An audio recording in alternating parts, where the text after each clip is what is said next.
Shalom, terima kasih untuk kesempatan kali ini saya diberikan waktu untuk mengajar mata pelajaran pendidikan agama Kristen. Nah, pada kali ini saya akan memberi tema hidup yang bersyukur. Apa sih hidup yang bersyukur bagi orang Kristen? Hidup yang bersyukur adalah kita harus bersyukur kepada Tuhan karena Tuhan telah memelihara kita, Tuhan telah memberikan kita Tuhan telah memberikan kita kesehatan, Tuhan telah memberikan kita hidup yang baik, Tuhan telah memberikan kita untuk melakukan segala hal yang dipercayakan kepada kita. Kita akan memasuk pada materi yang pertama. Allah menciptakan Adam dan Hawa setelah Allah menciptakan langit, bumi, dan segala isinya. Dan kita ketahui pada mulanya Allah menciptakan langit dan bumi. Setelah Allah sudah selesai menciptakan semuanya dan semuanya Allah sediakan di bumi, lalu Allah melihat bahwa bumi itu tidak ada yang menguasai, tidak ada yang merawat. Jadi Allah berinisiatif untuk menciptakan manusia. Manusia yang pertama Allah ciptakan adalah Adam. Nah, ketika Allah sudah menciptakan Adam, Tuhan melihat bahwa tidak baik manusia itu seorang diri. Lalu Allah berinisiatif lagi untuk menciptakan pasangan Adam, yaitu Hawa. Jadi Allah mengambil tulang rusuknya Adam untuk menciptakan Hawa. Setelah ada manusia di bumi ini, Tuhan menyuruh manusia untuk memelihara apa yang ada di Taman Eden. Tuhan memberikan kesempatan kepada Adam dan Hawa supaya mereka memelihara tanaman yang ada di Taman Eden. Di sana ada buah-buahan, ada berbagai makanan yang Tuhan sediakan bagi manusia. Tetapi pada waktu itu datanglah iblis yang merayu Hawa supaya dia memakan buah yang dilarang oleh Tuhan. Nah, di situ kita melihat bahwa Hawa tergoda akan perkataan dari si iblis. Jadi dia memakan buah yang dilarang oleh Tuhan, lalu dia mengajak suaminya Adam untuk memakan buah tersebut. Di situ kita dapat melihat bahwa tantangan dari Adam dan Hawa ini sangat berat gitu bagi kehidupan mereka, tetapi Tuhan tetap mengampuni kesalahan Adam dan Hawa. Patut kita syukuri sekarang bahwa hidup kita tetap dipelihara oleh Tuhan, tetap dikasih kesempatan untuk kita belajar, untuk kita melakukan pelayanan, untuk kita bisa berbagi kasih kepada orang lain. Kita harus menyukuri semua yang Tuhan percayakan kepada kita. Terus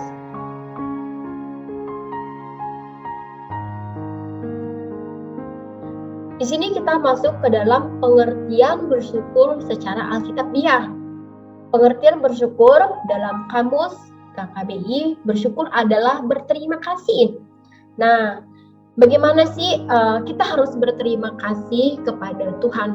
Contohnya tadi kita diberikan kesehatan pada kondisi seperti ini, pada pandemi, pastinya semua orang akan khawatir akan hidupnya. Tapi ketika kita sehat-sehat aja, kita harus bersyukur kepada Tuhan, dan juga pada saat kita kurang enak badan atau demam, kita juga harus bersyukur kepada Tuhan, berdoa dan mengandalkan Tuhan di dalam kehidupan kita. Nah, berterima kasih ini juga bisa kita aplikasikan di dalam kehidupan kita. Contohnya,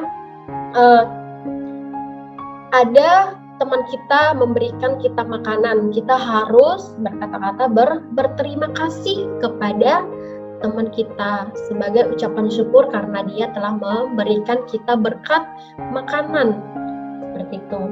Nah, banyak juga tokoh Alkitab yang mengungkapkan syukurnya kepada Tuhan, seperti ada Abraham, ada Ishak, ada Ayub, ada Yusuf, dan ada Musa.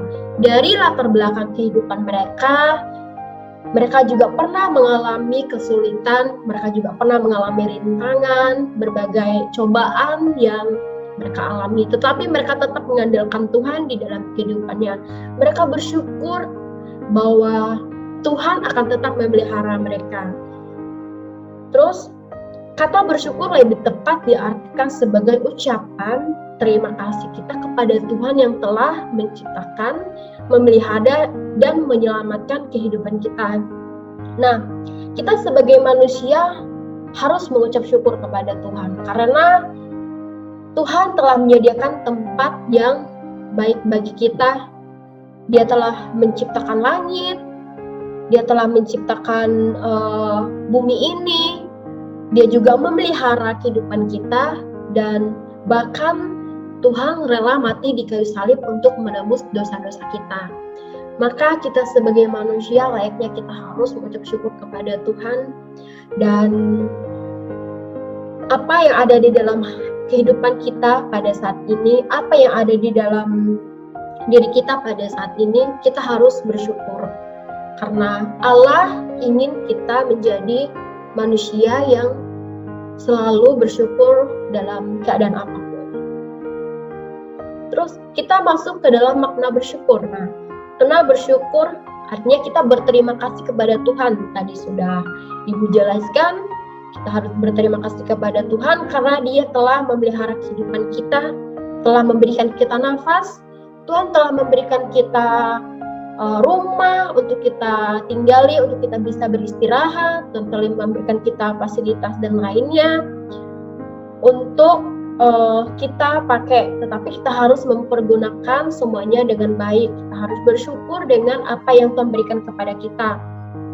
Di sini di dalam kitab Mazmur 118 ayat 21 berkata, "Aku bersyukur kepada Tuhan sebab Engkau telah menjawab aku dan telah menjadikan keselamatan bagiku." Allah telah mati di kayu salib untuk menebus dosa-dosa manusia. Patut kita harus bersyukur bahwa Tuhan tidak berdosa. Dia sama sekali tidak berdosa, tetapi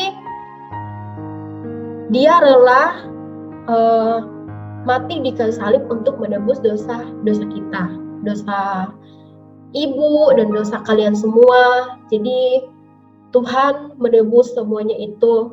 Dia ingin kita diselamatkan. Tuhan ingin kita masuk ke dalam surga. Maka perlu kita harus memaknai hidup bersyukur ini. Jangan pernah kita mengeluh dengan apa yang ada di dalam kehidupan kita. Terus apa sih alasan kita harus mengucap syukur? Nah, alasan kita mengucap syukur karena Allah mampu melakukan hal-hal yang tidak mampu kita lakukan. Contohnya tadi, Yesus rela mati di kayu salib untuk menebus dosa kita, sedangkan kita sebagai manusia biasa, kita tidak mampu untuk melakukan hal yang dilakukan oleh Yesus. Apakah kita mau mati di kayu salib? Tidak mungkin kita melakukan hal tersebut. Dan jika kita melakukan hal tersebut, mungkin kita masih berpikir untuk beberapa kali. 1000 kali kita pasti berpikir untuk apa sih saya harus mati di kayu salib? Kan tidak ada untungnya bagi diri kita. Tetapi kita dapat melihat kehidupan Tuhan Yesus. Tuhan Yesus mati di kayu salib. Dia menyerahkan dirinya untuk dicambuk, disiksa, bahkan dihukum mati di kayu salib di Bukit Golgota. Di sini kita harus melihat apa sih yang Tuhan inginkan di dalam kehidupan kita. Tuhan tidak suka melihat orang yang selalu bersungut-sungut di dalam kehidupannya. Maka Tuhan menekankan kepada kita supaya kita harus hidup bersyukur dalam keadaan apapun. Terus di sini ada beberapa alasan untuk kita bersyukur. Yang pertama tadi, karena Allah telah menciptakan langit dan bumi. Allah menciptakan langit dan bumi supaya kita bisa hidup di dalamnya. Yang kedua, karena Allah menciptakan manusia menurut gambar dan rupanya. Kita ini adalah gambar dan rupa Allah.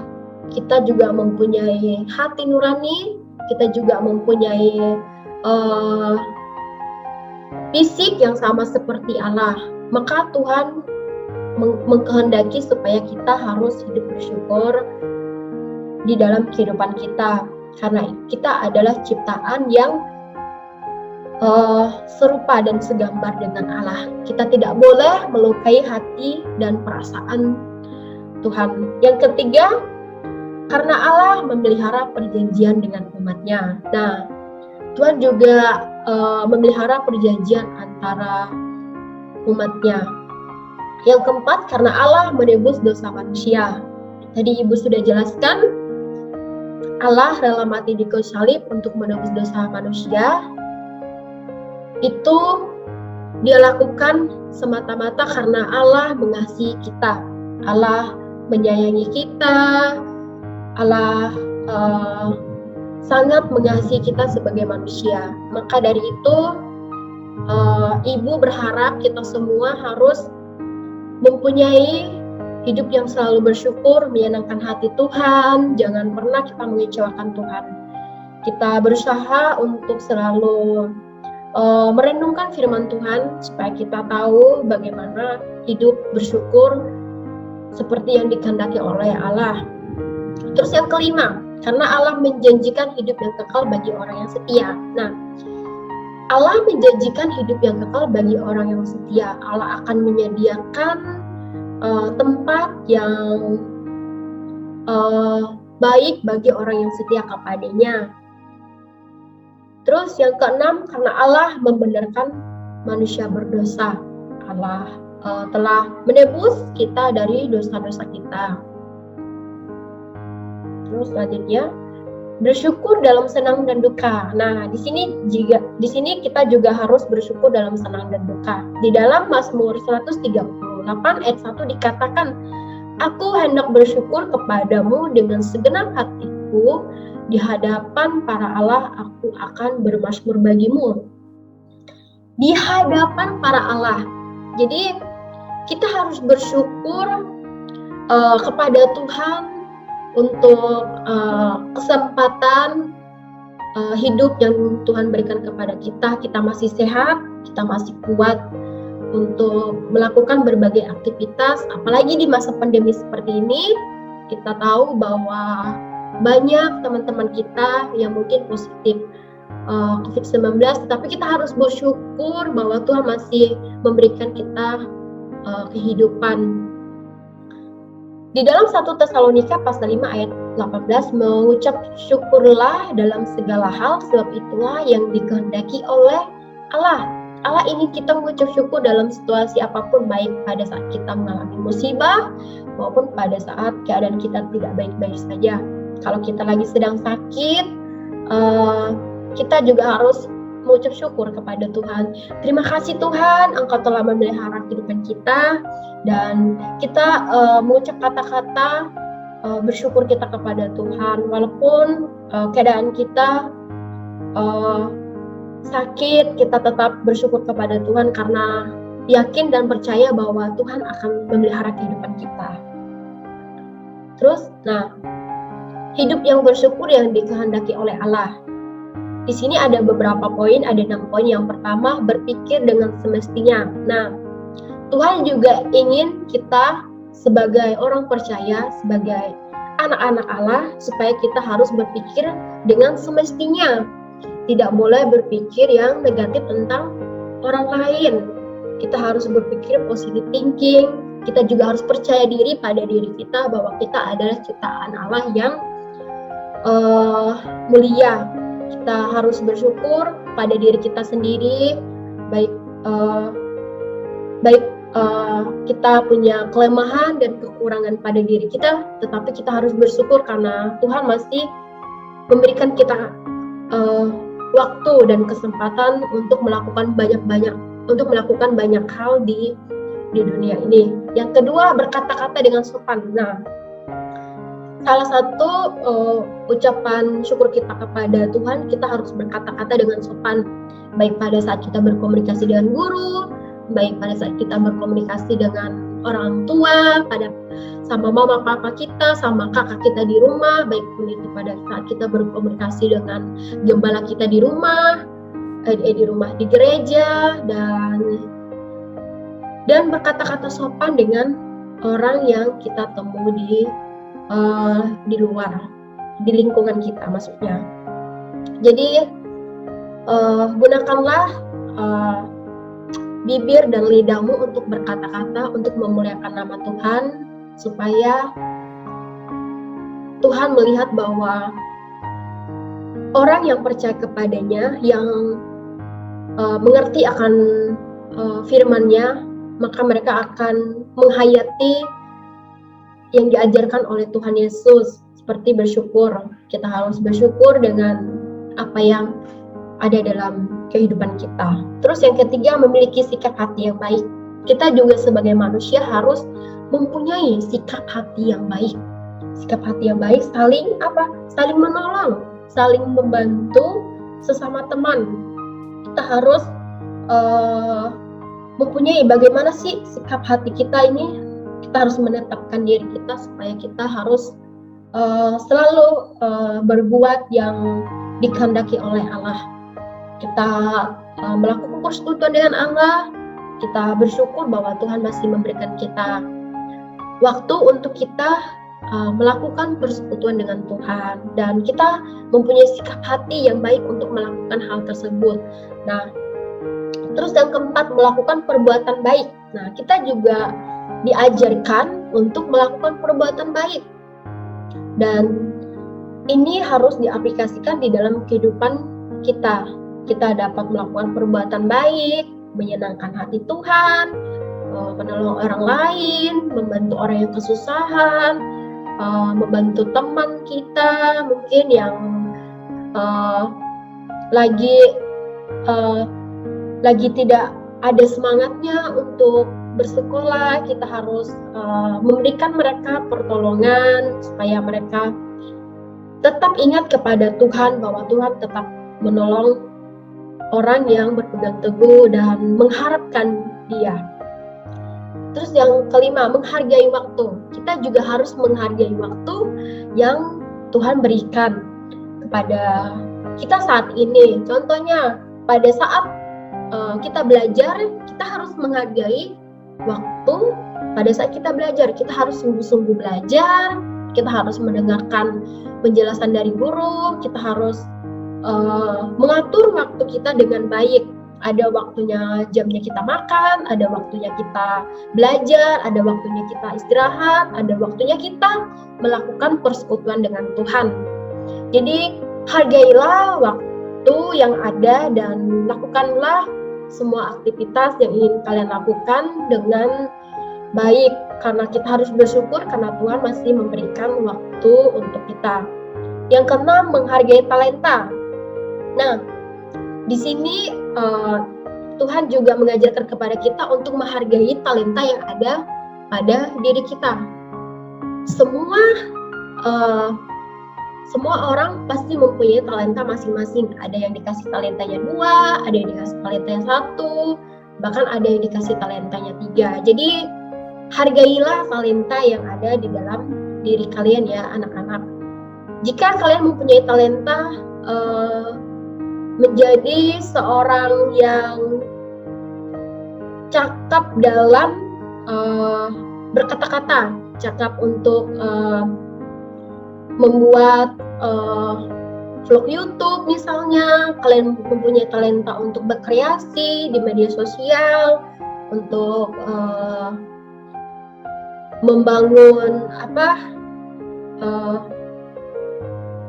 talenta kalian untuk berkreasi, dan kalian bisa membuat berbagai video yang menarik perhatian orang lain. Jadi kalian harus menghargai talenta yang ada di dalam diri kalian. Baik pun itu kalian misalnya saya punya talenta melayani di sekolah minggu. Nah, kalian harus hargai talenta yang Tuhan percayakan kepada kalian. Jika kalian sungguh-sungguh menghargai talenta yang ada dalam diri kalian, maka Tuhan akan memberikan talenta lagi, memberikan kalian talenta yang lain, memberikan kalian talenta menjadi seorang guru yang profesional, menjadi orang guru yang mempunyai hati yang baik untuk mengajar, seperti itu. Jadi kesimpulan yang Ibu sampaikan adalah bersyukurlah dalam segala hal, apapun keadaan kita pada saat ini, baik kita mengalami kesusahan, baik kita tidak kuat untuk menghadapi pada masa-masa seperti ini, apalagi di masa pandemi, banyak pergumulan, kita tidak boleh keluar kemana-mana, kita harus menggunakan masker, kita harus mencuci tangan, menjaga jarak, kita tidak boleh berkumpul bersama teman-teman kita. Tetapi di sini Tuhan mengajarkan bahwa kita harus bersyukur karena Tuhan masih memberikan kesempatan kepada kita sehingga kita masih ada pada hari ini. Sekian pelajaran dari Ibu tekankan supaya kalian mempunyai hidup yang selalu bersyukur, tetap andalkan Tuhan, tetap semangat, tetap melakukan hal-hal yang menyenangkan hati Tuhan. Terima kasih untuk perhatian dari kalian semua untuk mata pelajaran pendidikan agama Kristen ini. Dan sekian dari Ibu, semoga materi yang Ibu sampaikan ini kalian dapat mengaplikasikan di dalam kehidupan kita. Kita harus bersyukur kepada Tuhan yang masih memberikan kita kesempatan untuk belajar, untuk kita melakukan aktivitas dan lain sebagainya. Oke, terima kasih semuanya. Tuhan Yesus memberkati. Shalom.